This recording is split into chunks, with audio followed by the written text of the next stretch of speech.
On this episode of Chicago Beer Pass, Nick and I are drinking some Half Acre as we talk about FOBAB, Nick's fantasy picks, and the winner of Best in Show being a cider. All that and more on this episode. Here we are, hitting up events, drinking our way through Chicago beer, and trying not to miss a thing. Yeah, because, the cork popped out, it flies like fucking 10 feet. We're like, yeah, let's do it. All you have to do is add some fruit, stir it up, and ride that milkshake wave. Whenever I see him, I gotta take a photo with the most decorated brewer in Chicago, Jonathan Cutler. It'll be like the stuff you hear. Every time you go to Floyd's, all the music sounds like this. Raw, raw, raw. Sometimes you want a small beer, but really, you want a big beer. You gotta take in all those big aromatic hops. Hey, what are you doing this weekend? Waiting in line for a bottle release?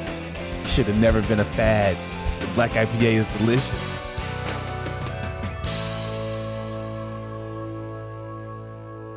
Hey, and welcome to Chicago Beer Pass. I'm Brad Chmielewski. Brad, what's up, man? I'm Nik White.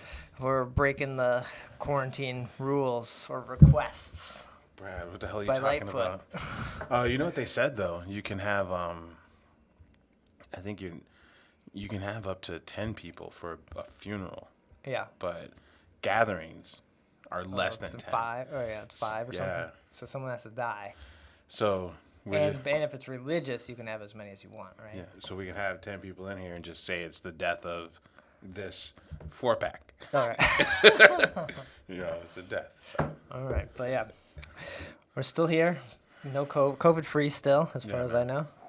As far as I know, too. Yeah. And we're enjoying some tasty Half Acre beer. It's been a while since we got some Half Acre beer. It's been a long time, man. It's a pale ale, Zoor, like 6% or something. I haven't seen this one. Some of them are in the rotation. Over the years, you see them every once in a while. But I don't think I've seen Zoor before. Yeah, I picked this up. Oh, it was packaged in September, so. Okay. I've had it sitting around for a little bit, apparently. Yeah. What's a Zoor? I don't know. I don't know either. It's a picture of an underwater thing, so I don't know, some kind of futuristic sci-fi. It's Half Acre doing Half Acre things. Yeah, I feel like something sci-fi. Yeah. Yeah. You have a Z name. Oh, there's bubbles too. There's There's a couple of bubbles. Yeah. But it's very malty and big body to it. Yeah, it's not on the daisy cutter spectrum of pale. It's definitely the hops are dialed. Either they're dialed down or there's just those different kind of hops that don't ring familiar. Yeah. It's pretty good. Not my favorite from Half Acre, but it's nice, different, not a hazy. Yeah, not a hazy. Yeah. We'll keep sipping on these, and if you're watching the video, you may see stacks of Deepwoods boxes, because that's coming out this weekend, right? Yeah, I feel like the last one that came out, well, we had Deepwoods, and then later on that day, BCS showed up. Right. That doesn't seem very long ago. I know, we still have the boxes just sitting in the other room. That's right. Yeah. But then the second Deepwoods is out. And I think that's where they're eating Rev's lunch. Rev is eating Goose's lunch. Because it just keeps coming out. I mean, they're kind of dominating the cycle. Black Friday is just one day. Where Goose hasn't even come out yet. Oh, shit, you're right. That's not till next week. There was a second prop day, right? Or another release of prop stuff that they didn't do at the United Center. Really? They were doing outside of the Fulton place. I saw that video, and it was very confusing. I did see the little 60-second clip, and I'm like, that's not the UC. That's the brewery. What's going on? I was so confused. So I don't know if they couldn't do it at the United Center the second time, and they had to move it, or... Oh, that's right, because it's running all month. Remember? The original email said if you want prop day, it's just nonstop every weekend in November. Right, but I thought they were all at the UIC. That's what Yeah, United. That's what I thought too. But guess not. No. So because I went by there, I was out for a run, and I saw all the little booths out there, and I was like, what's going on? They moved those, and then I saw the video. I was like, oh, okay. Yeah. Prop day, mystery beer with coconut. That's all it says. Barrel aged stout with coconut. Right. So if you may have gotten some of the Bourbon County stuff, but next week you'll be getting them all. The joys of what is it? Kentucky Fog and Carmella. During the video, I'm looking at Brad, and Brad's like, Brad's making the weirdest faces during Fog. And then, what else? The Spumoni one, prop, special number 4. Yeah. All the things. It seems, it was probably only, 3-4 weeks ago now, but it seems like ages in time at the moment where we usually would have got to sample them again at FOBAB or some of them, and so we would have experienced them. Prop day would have been a little different, so you might have been able to experience them then too. So you would have these multiple lead-ups to the full release. Yeah, we're kind of reminded. I was reminded during Pitchfork and then again at Lollapalooza about the state we're in. And then I kind of got used to it, and then and all the things you named remind me that this is where we are. Yeah. And you forget about it until some cool shit comes around and it's altered. Yeah. But this release of Deep Woods, since it's happening before the Black Friday release, you get Death by Cherries, Straight Jacket, and Honey Jacket. Now, if I got this right, the first one was Thundertaker. That was week 1. Okay. So this is week 3, right? Because last week, like we were saying, the month before this one was Maple, Death Star, and Cafe. Right, but there was that very special mixed berry extremes, everything berry. Shit, one. I guess technically that's the kickoff. Right. Yeah, mixed berry, and there was another one. Mixed berry, then Thundertaker. Was mixed berry just a solo offering? Yeah. Okay. So yeah, so even back up to mixed berry then. Yes. Oh, I feel like there was another super one. massive. Thank you. I felt like it was another See, one. so this friggin' thing's been going on forever. It goes on. What's the kickoff for What's the kickoff for this season, or was that the end of last season? I think that was the end of last season. So the Cat- kickoff was Cafe Death Star, and Well, Thundertaker was the kickoff. yes, I guess, or was that the last one? No, Thundertaker was for Okay, sure. that was the first one. Yeah. So that got things started, Okay. and then the main release was those 3 Cool. We're back on track. last one. All right. Yeah, Mixed Berry I think was just something. I think that was the end of last year. Whatever, And Supermassive was like, hey, why not? Yeah. Kind of thing. Yeah, okay. All right. Cool. We're back on track. I think because you can't. That feels right. That timeline feels right. Yeah. So yeah, but then Honey Jacket, we were talking about this. It came out already, right? There was one day in the summer. So last summer was Supermassive and Mixed Berry. Mm-hmm. The summer before that, the hottest day of the year happens to be, but that was the Honey Jacket and Strawberry release, I believe. Oh, It was Honey Jacket and something else. I want to say Strawberry. Yeah, Strawberry Jacket. Strawberry Jacket. To be fair, and all due respect to the revolution, I don't understand why you would put honey in a barley wine. I don't understand. Okay. Right? But I don't understand why you put maple in it either. I just don't get it. Yeah. But that's not a slight. I'm just like, I'd like to know what the inspiration is. That's all. I don't know. You gotta get people excited. Why do you put Kentucky Fog? Why do you put Kentucky Fog inside a beer, man? How do you capture that? You Kentucky just made Fog? that up. You just made up a thing called Kentucky Fog and then stuck it in a beer, man. Yeah, I mean, I guess at the end of the day, you have to keep moving forward. If you're not evolving, you're dead. Mm-hmm. So at the end of the day, that's probably the answer. Right. You got to keep rolling. And sometimes, I haven't had any of these, or we've had Honey Jacket previously, but Yeah. sometimes they're winners, sometimes they're not, and sometimes they're not for you, and sometimes they are for you. So that's just the way they roll. You're not everyone. You're not gonna love. On honey, Marty Nachel, he was saying on his page that the industry that purchases the most honey is the spirits industry, and right after that, the number 2 industry that purchases the most honey in America is the beer industry. Okay. So those are your top 2 honey purchasers. Interesting. So, I mean, we like honey, apparently. I had a honey ale from Haymarket. I forgot to bring the Haymarket stuff. I had a honey ale from Haymarket this summer that was pretty good. Well, there's Honey Brown. Honey Brown. I drank a lot of Honey Brown. back in the day. I can picture it. I forget who makes it, but I can picture it. Yeah, I feel like it was often Honey Brown was the non-Miller or non-Coors keg that was like, oh, we could get Honey Brown. Yeah. Yeah. Yeah. And I haven't had it in a long time, and last time I did, it was nearly undrinkable. Last time for Deep by Cherries was 2016. They said. Oh, really? Yeah, and it was draft only. So I'm kind of excited about that one. Well, yeah, we got one chilling. We're gonna do a video for the YouTube channel on that, so keep a lookout for that. Right. But then we should mention the Bourbon County releases, so that's happening this coming week, so a week from today. No, yeah, a week from today, basically. The Jewel Lasco emails went out. Okay. And so did the Benny's emails. They're both raffles. Shout out to Jewel. I didn't win, but shout out to Jewel Lasco because they apparently attached, who's ever running the Jewel Lasco account, they attached all the winners per store. So if you won at a certain store, so it's like a list of like 200 people. Like, right. 200. Someone didn't BCC everyone.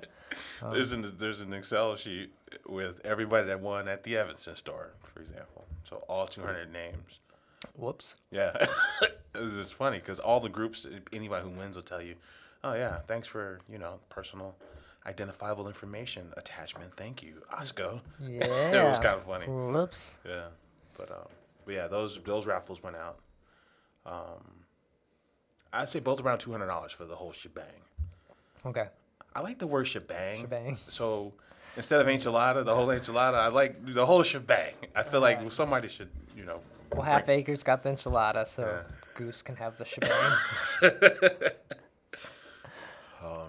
Yeah, so Black Friday.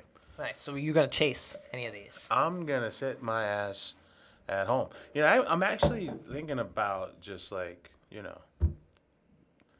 ordering. Like no cooking for the Turkey Day. Turkey Day and Black Friday, Turkey Day, thinking just order something. Okay. And just be done with it. I'm thinking, I've never done that. Food-wise? Yes. Okay, but not beer-wise? No. And you're not going to go chase them at Costco or try to go no. The only ones, honestly, I would really want, I want to dance with Fog again.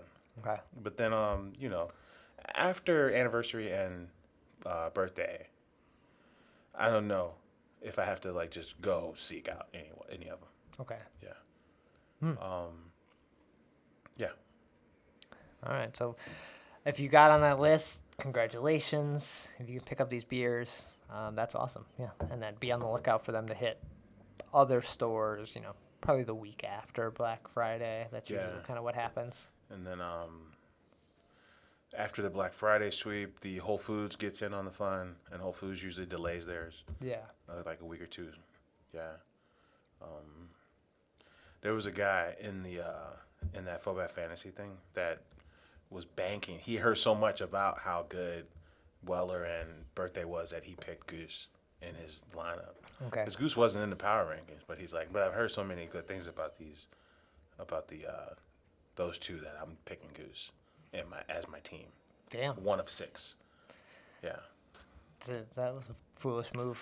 Yeah, Goose eggs. Goose eggs for the guy who picked. Does not win FOBAB. They don't win. I don't think, like we talked about, I think on the last one, people know what it tastes like. It may be the best one, but it's Goose Island. So it's hard to separate the knowledge of that from the actual beer sometimes. Yeah, even if it's good, apparently. Right. And who knows if they even submitted. Right. Right. They sometimes just show up with a cool booth, and that's their thing. They may not have submitted. Yeah. They sometimes submit the pub or Clybourne or something like that. Yeah. So how did your picks do? How did the fantasy go? And then we can go into some of the FOBAB winners. Yeah, I think I went. I think I was like the number 8 slot. Not so good, Brad. Okay. Not good. That's how I did. Not good. Yeah, I think of the 10 or so people, there were only 3 people that just got nothing, got no points on the board. Yeah. And I was one of those 3. So It was stiff. It stung a little bit. Yeah. So. And then Zoller took home the fantasy gold. Yeah, Zoller and actually there was a tiebreaker between Zoller and I think 9 was the points. Zoller and Jack from the Hop Review. So I text Jack while it was happening because I'm like, I didn't know the 2020 Hop Review retirement tour included you winning the fucking fantasy FOBAB. Okay. Because he got out the gate early. I think Half Acre hit twice, and then Penrose hit. So I think in the beginning, Jack was up 5. He had 5 out the gate. Damn. Okay. Yeah, and so we started chatting, and then but then at the end, I think Zoller caught up with fucking Well Spent. Well spent. The 1,000 follower on Twitter brewery from St. Louis, Missouri that took a gold. Jeez. I'm okay. like, how'd you pick that? Why'd you pick that? So it was just such a random pick. It was so random. So yeah. So I think they duked it out for first. Actually, Shalonda had Whiskey Hill. Okay. And Josh Riley and I kind of laughed at it because we're like, Whiskey Hill is going to pull out. And Whiskey Hill ended up pulling out fucking gold in their category. Right. And then runner up to Best in Show. That's crazy. Yeah. And then she also picked Maplewood, who took a gold. Okay. So she did pretty good too. Yeah. Man. So So man. what were some of the standouts or the winners here? What do we got? Let's see. I think the story of FOBAB this year, well, 2 things. Chicago showed up big. And part of that, I think 17 medals for Chicago or, Illinois brewers. But then also, like, a cider took Best in Show. Right. For the first time ever. Cider at FOBAB. FOBAB jumped the shark then. I mean, I can recall very clearly how, who was it? Ryan Burke, who worked at Orchard Cider. I can remember him cornering Alex Levengood at FOBAB and saying, why doesn't the cider mead category get to be entered in Best in Show? For a long time, they weren't allowed because the Best in Show candidates are all the golds from all the categories except for cider. Oh. Traditionally, that's how it's always been, right? And I don't know if that changed this year or the year before, but it definitely was like that at one point. Oh, okay. So that was pretty interesting. But yeah, man,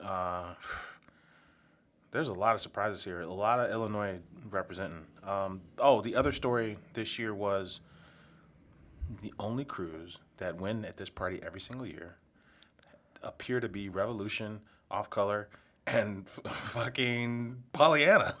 Okay. I mean, that's a common theme. And shout out to Half Acre. Half Acre hit twice for Orin. Once for Orin, and then let's pull up the other one here. But yeah, they hit it once for Orin, and they hit once for a sour. Interesting. Yeah. Nice. I know I caught some of the feed. It started like 30 minutes, 45 minutes later than it was supposed to, right? And then it got a little weird. So they took a bronze for Cliffs, which was wild beer sour ales. Okay. Yeah, so it started late, and then also there was like a huge gap in the middle where they had some technical difficulties. Oh, okay. Yeah. And then I think I just started making food and started watching it, and I'm just like, I'm not hitting any of these fucking picks. I'm about to cut this shit off. Yeah, you said Pollyanna always wins. Like you said, they won the gold. We were drinking that light thinking.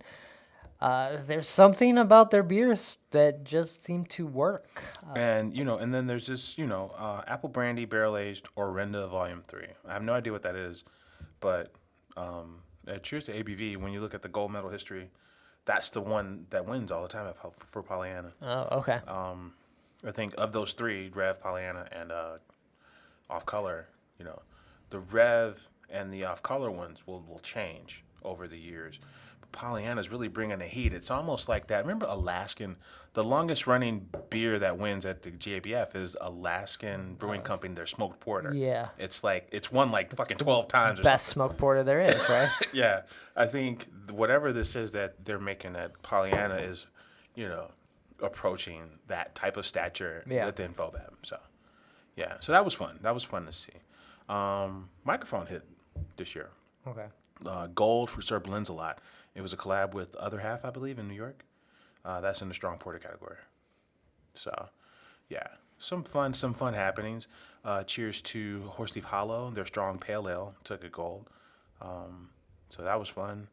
Urban Brew Labs, who we recorded on site there. Right. That was was the artist formerly known as Urban Urban Renewal. Renewal. Urban yeah. Renewal. Bronze for Apple Brandy, Barrel Aged Doppelbock. Nice. Yeah. Okay. So they hit. Yeah, a lot of fun stuff. The Lost Abbey took a gold. Do you think these, because there was no event, and although it's like I don't think FOBAB awards really, I don't know, they don't mean as much as like the GABF award. Yeah. Do they mean even less when you literally have an event that's like no one went to it, no one tried these beers? A lot of we talked in the last show. A lot of the wins were trending to out of town brewers. Yeah. And then a lot of the stuff, and it trended back to Illinois this year, but a lot of the stuff doesn't even make it to packaging, right? Right. Like- It's sometimes just a keg that they submitted for FOBAB. Exactly. So when you look at it like that, it's like I don't know how much it moves the needle for them as a crew. It's a feather in the hat for sure, Sure. but I don't know how much it moves the needle for them. Cheers to Off Color, man. Rum Barrel Aged, The Sun Also Rises. Experimental category gold. So I don't know what that means. Like I don't know what that beer is. It probably never hit package. Well, it could have. Who knows? They come out. I think their yearly calendar of beer releases is as frequent as anybody. Yeah. Like there's a ton of stuff I would miss on the Off Color calendar. I have no idea. I can't keep up with all their stuff. Interesting. Okay. Yeah. So yeah, man, FOBAB, man. 17 Illinois medals this year. Nice. Did you hear anything about people who got 6-packs or got the variety pack? People who got the variety pack, Yeah. just on the socials, disagreed with the Malice in the Palace, which was best in show, the cider from 10 City Cider Company in Paso Robles. Paso Robles, isn't that where fucking Firestone is? That sounds familiar. Yeah. Right? Someone's there. I've heard of this town. Maybe it's them. Yeah. People were like, I demand a recount, which is kind of funny. But, small sample size. It wasn't like Yeah. tons of tweets. So did you see and did anyone have any pictures? Like what did the things look like? I didn't see anything. Like Nothing. These sold out. The days leading up to it, it wasn't available for sale. Yeah. So, which was, I'm wondering if it was like the Dark Lord route, where like Dark Lord didn't officially sell out, but after the week leading up to Dark Lord, they just kind of snatched it down from the site. Like you just couldn't purchase like a few days leading up to it. So, not saying this was that, but it just seemed like it kind of came and went. Like fuck, it sold out already. Like Right, and then you see nothing of it. You don't see, because you got like a shirt, you got a face mask, you got merch that. Why didn't people not posting pictures of this stuff? Like that seems weird. At least that I saw. I don't know. I'm not like spending all day on there looking. yeah. Shout out to Haymarket. I went down there and picked up Barrel Aged Bullocks, which was their English barley wine, and then it had a Barrel Aged Doppelbock. Oh, nice. And then some of the lager, the export lager. But I was talking to, I think I saw Jana. Oh, cool. So I'm talking to Jana, and I'm like, I'm from the South Burbs. So Haymarket, I'm like, FOBAB's never been a suburban event ever. Yeah. So this is the first. But I think some of the conversation was around, you need a day license to actually sell those 6-packs. Okay. You need like a license to sell packaged goods for the day. So if you had, But wouldn't Haymarket have the license I mean, to sell packaged goods? do they have the license to sell other people's goods? Oh, okay. I think that's what it kind of led into that. Okay. So it sounded like to sell a mixed 6-pack of, cider, mead, and beer, like, it sounds like it required a specific thing. Okay. And then, like, they got the specific thing, and they said, since we're judging out here, we'll just fucking sell it all from, where was it? Hailstorm. Right.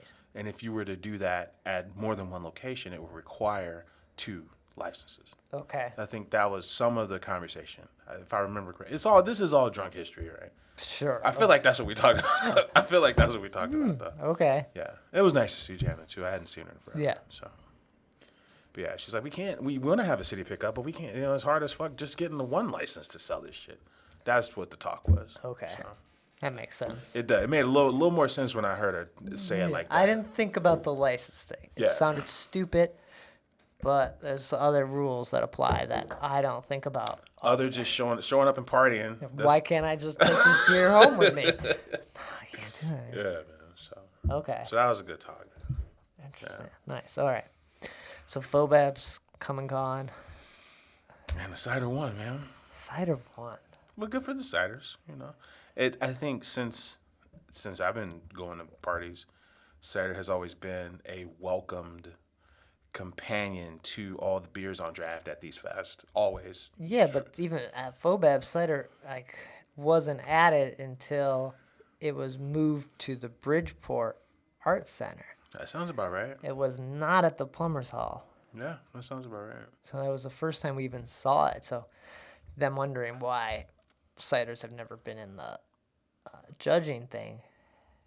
It's only been here for like a quarter of the time. You would have sped up this conversation in 2020. You'd have sped it up 5 years if cider was in it. They're like, why isn't cider winning this party?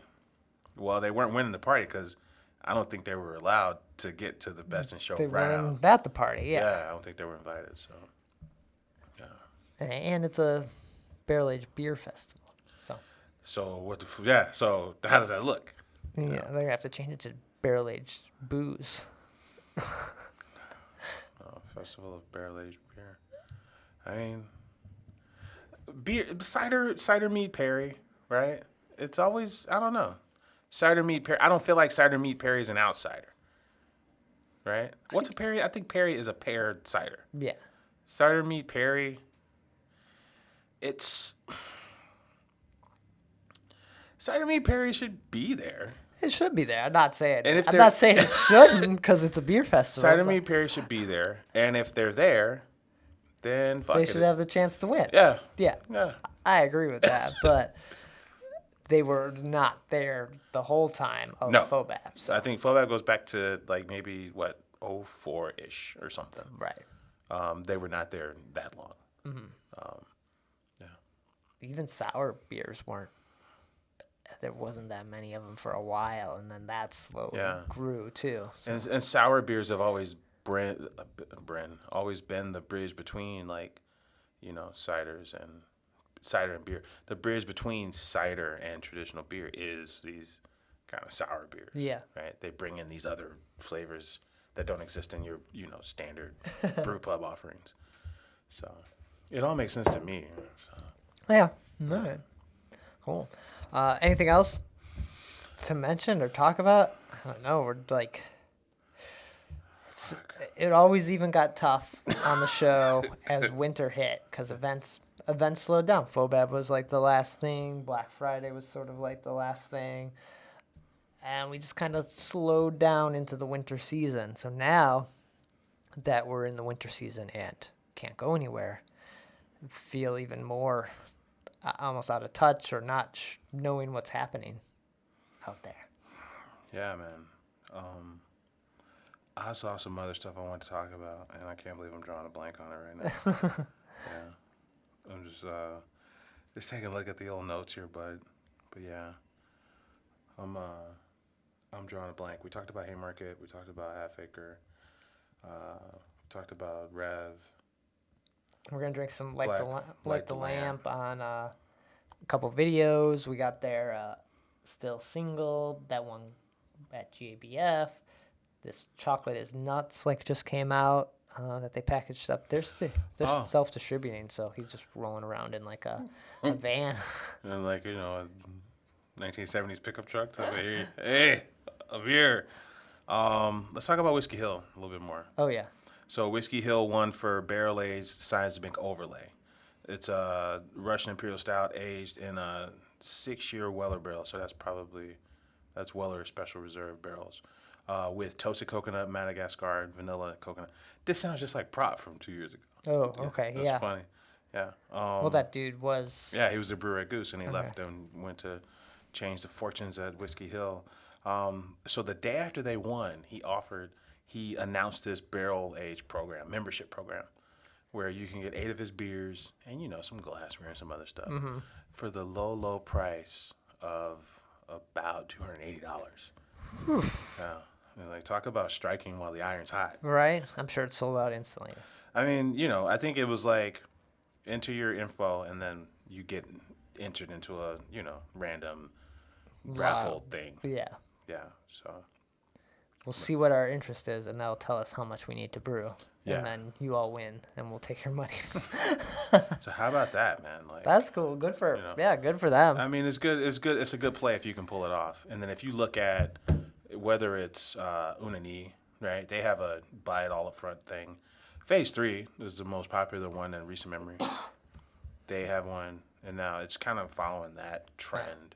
Suburban breweries saying, "Hey, just give us $300-400, and you can just buy everything we make."